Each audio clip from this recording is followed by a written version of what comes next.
Genesis chapter 32 from the New King James Version. Esau comes to meet Jacob.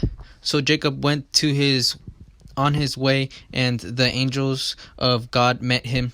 Then Jacob saw them. He said, "This is God's camp," and he called the name of that place Mahanaim.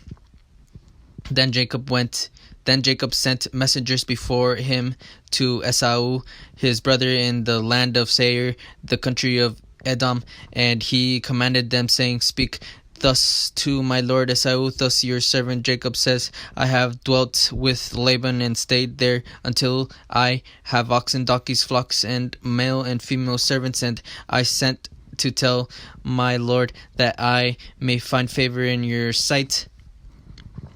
Then the messengers returned to Jacob, saying, "We came to your brother Esau, and he also is coming to meet you, and 400 men are with him." So Jacob was greatly afraid and distressed, and he divided the people that were with him, and the flocks and herds and camels, into two companies. And he said, "If Esau comes to the one company and attacks it, then the other company which is left will escape."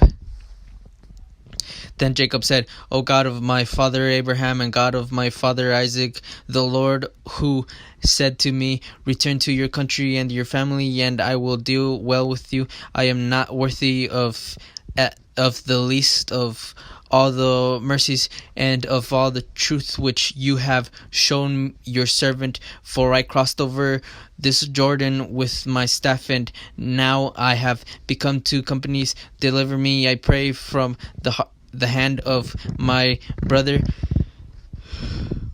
from the hand of Esau, for I hear him, lest he come and attack me and the mother with the children.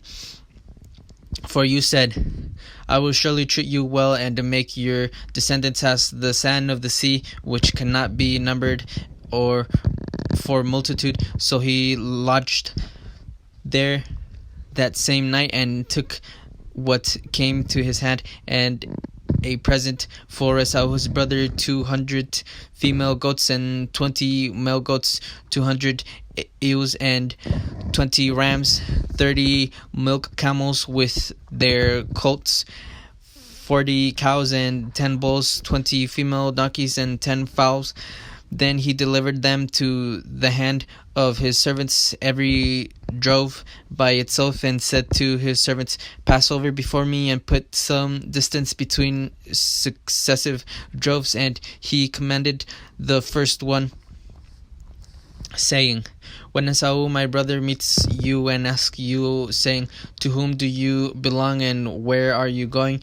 Whose are these in front of you?' then you shall say, 'They are your servant Jacob's. It is a present sent to my lord Esau, and behold, he also is behind us.'" So he commanded the second, the third, and all who followed the drove, saying, "In this manner you shall speak to Esau when you find him, and also say, 'Behold, your servant Jacob is behind us,' for he said, 'I will appease him with the present that goes before me, and afterward I will see his face. Perhaps he will accept me.' So the present went on over before him, but he himself lodged that night in the camp, wrestling with God.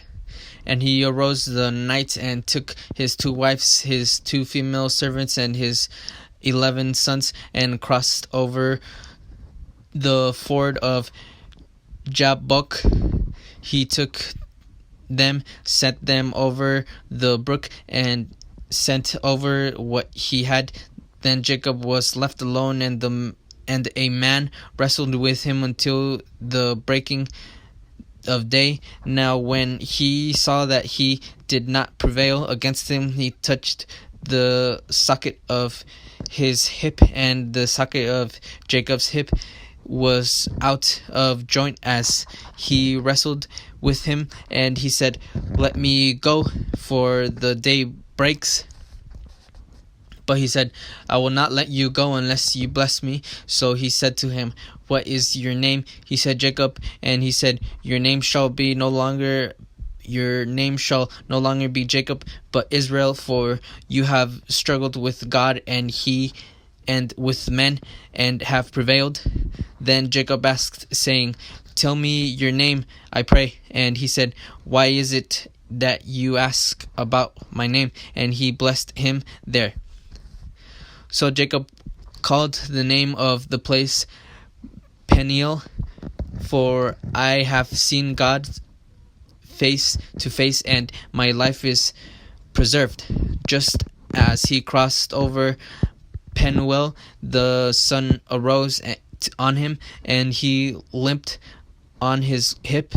Therefore, to this day, the children of Israel do not eat the muscle that shrank, which is on the hip socket, because he touched the socket of Jacob's hip in the muscle that shrank.